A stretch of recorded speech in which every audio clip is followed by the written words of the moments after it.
Good morning, students, and to all the viewers those who are watching my video. Okay, in this today's video I will be sharing with you the comprehension, the questions and answers of the story of my life, and it is from class 6 the English circle book. Students, those who are interested in writing their question and answers, the comprehension, they can follow my video.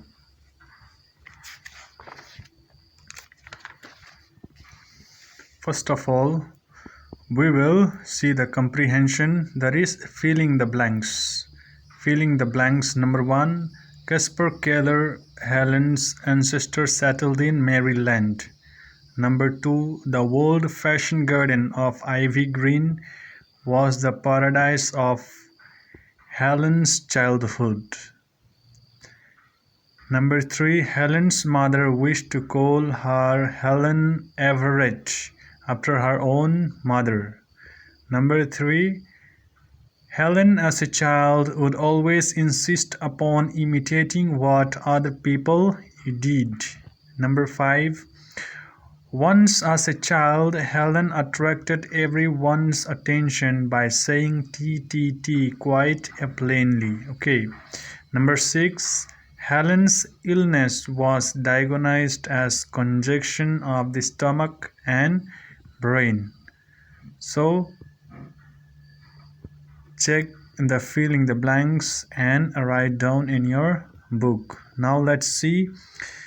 Answer the questions given below in your own words. Okay, the answer which I am giving you is just to get help from my answers. Okay, you can write your own answers, but these answers are only to get help. Okay, how to write the answers.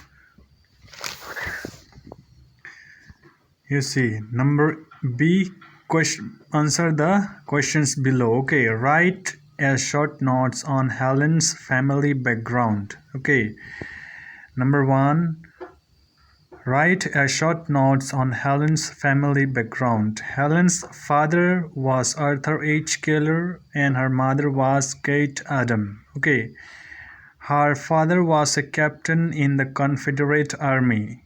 Her father was descended from Caspar Keller, who was a native of Switzerland but had settled in Maryland. Okay, number 2. Where did Helen live till the time of her illness? Okay, so till the time of her illness, Helen lived in a tiny house which had one large and small room. Number 3. How would Helen calm herself after a fit of temper?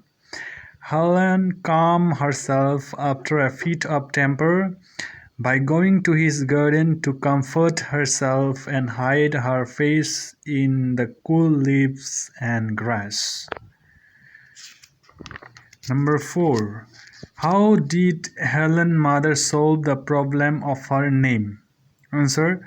Helen's mother gave solution to the problem of selecting name for Helen by suggesting to name the baby Helen Everett after her own mother. Number 5. What were the signs that showed Helen's eager, self-asserting disposition? Okay. Helen Keller showed many signs of eagerness, self-asserting disposition by imitating everything that other people did. At the age of 6 months, she could say, "How did ye?" and once she said, "T, T, T" clearly and surprised everyone. Okay, this was the sign that was showed by Helen as a self-asserting disposition. Okay, number 6. Describe the various seasons that Helen enjoyed before the illness attacked her. Okay, here we are told to mention the seasons. Okay, summer, winter. Okay, so here before her illness, Helen enjoyed the brief spring, which was musical,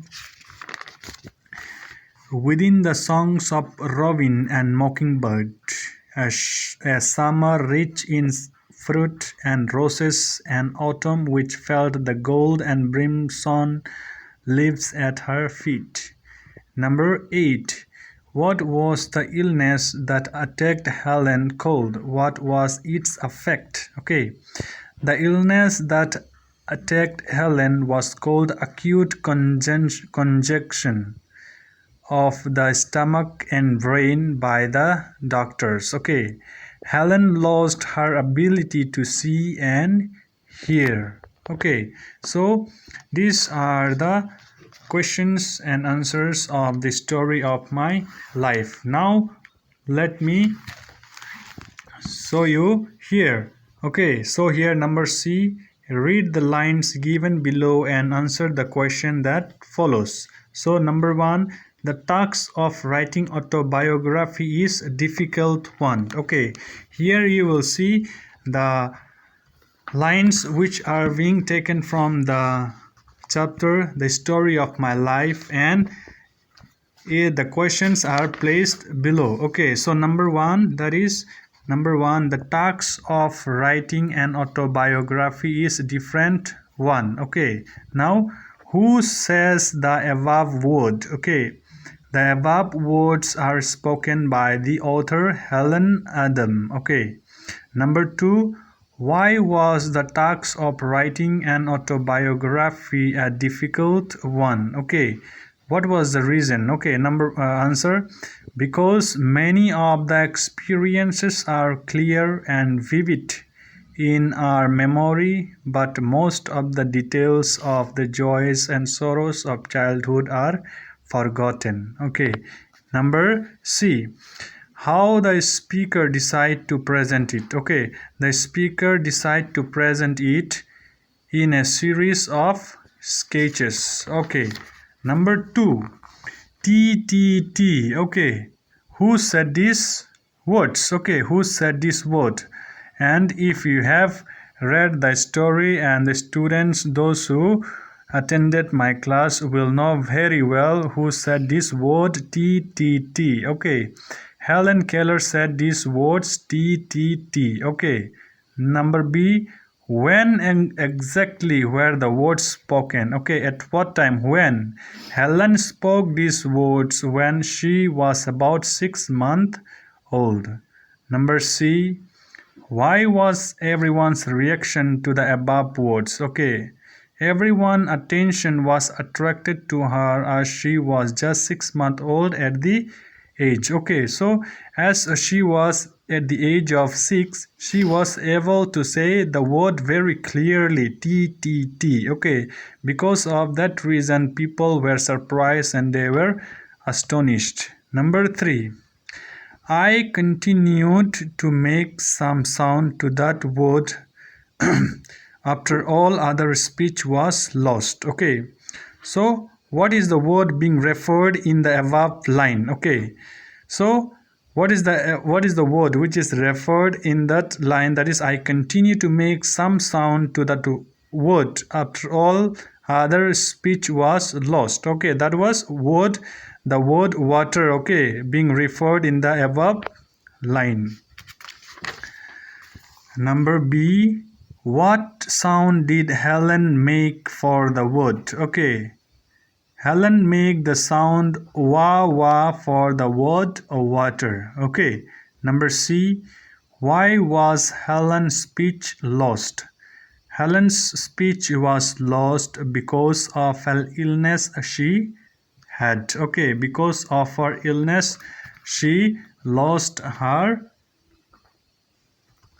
speech. Okay, now let's me show you the vocabulary which are given in the book. Okay, in the previous video I was talking about the prefix and the suffix. Okay, now today I will give you the brief explanation, okay, about what is prefix and what is suffixes. Okay, you see here, a prefix is added to the beginning of the word. Okay, it is being added in the beginning of the word, and After putting this word, the meaning of the word changes. Suppose you see here on top, you see, add a letter to the prefix to make a suitable word. Okay, here il. Okay, here il. Okay, so here prefixes is added to the beginning of the word. Now il, so illness. Okay, illogical, exhibition, exercise, absolute, abuse, be, behind, before, dismiss, discourage, impress, impossible, preparation, present, eight, poster, postman, uncle, unbelievable, for, forever, forehead, incoming, indefinite, interrelation, interact. Okay, now you see the suffixes. Suffixes are words which are put added at the end of the word. In the prefix we have to put in the beginning of the word. You see here, suffixes is added to the end of the word. It changes the part of speech of the word. Okay, ist, cyclist, dentist, illness, happiness, kindness, shun. Okay, illusion, vision, ism, patriotism, capitalism, achievement, disappointment, dental, arrival, less, careless, helpless.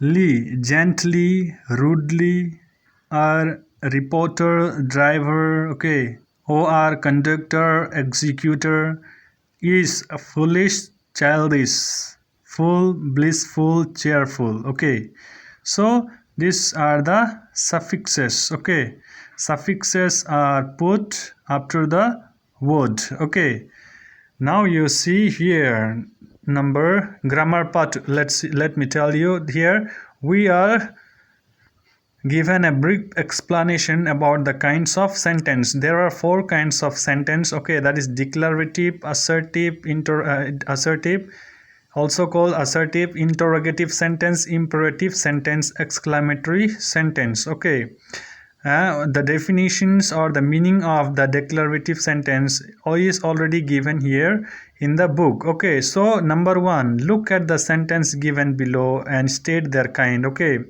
the sentence are given here and you have to tell what sentence it is, whether it's exclamatory sentence, declarative sentence, or imperative sentence, or interrogative sentence. Number one, how dare you talk to me like that? Okay, you can see here in this sentence an exclamation mark, so the sentence is called, this sentence is an exclamatory sentence. Okay, number two, there is where the river meets the sea. Okay, here you see in the declarative sentence, declarative means you are asserting or you are declaring. Okay, so this is where the river meets the sea. Okay, number two is a declarative sentence. Number three, please shut the door on your way out. Okay, this is a command. Okay, imperative means it's a command or it is a request. Okay, so it is an imperative sentence.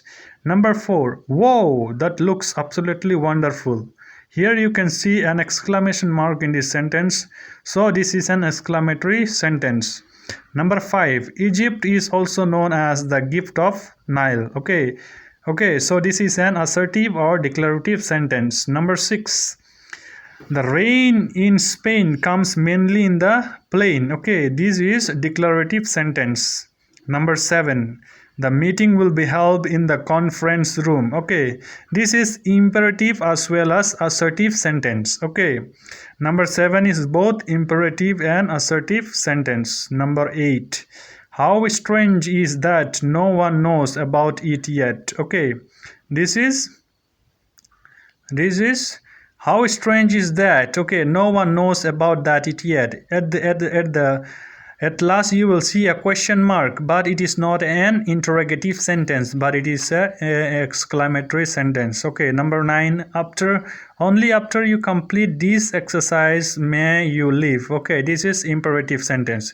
And number 10, if you do you know Rahul met with an accident last night? Okay, so what kind of sentence it is? It is an interrogative sentence. Very simple, because there is a question mark at the end of the sentence. Now you see number B. Okay, so there are two parts in a sentence. Okay, that is subject and the predicate. Okay, there are two parts in the sentence, that is subject and predicate. The subject answer the question who or what. Okay, now the predicate tells us about the subject. Here you see number B, circle the subject and underline the predicate in the sentence given below. Okay, so Manjul and his cousin ran out to play basketball. Okay, here you see predicate. I have underlined the predicate and I have circled the subjects. Okay, run outside to play basketball. Okay, now it is telling about whom. This ran out, who ran out? It is telling about Manjul and cousin. Okay, so who and what will be asked in subject, and this predicate it tells about the subject. Okay, number 1, Manjul and his cousin are subject, ran outside to play basketball. Basketball is an predicate. Okay, so in a sentence there are two parts, that is subject and predicate. Okay, predicate it tells about the subject, and the subject is subject answer the question who and what. Okay,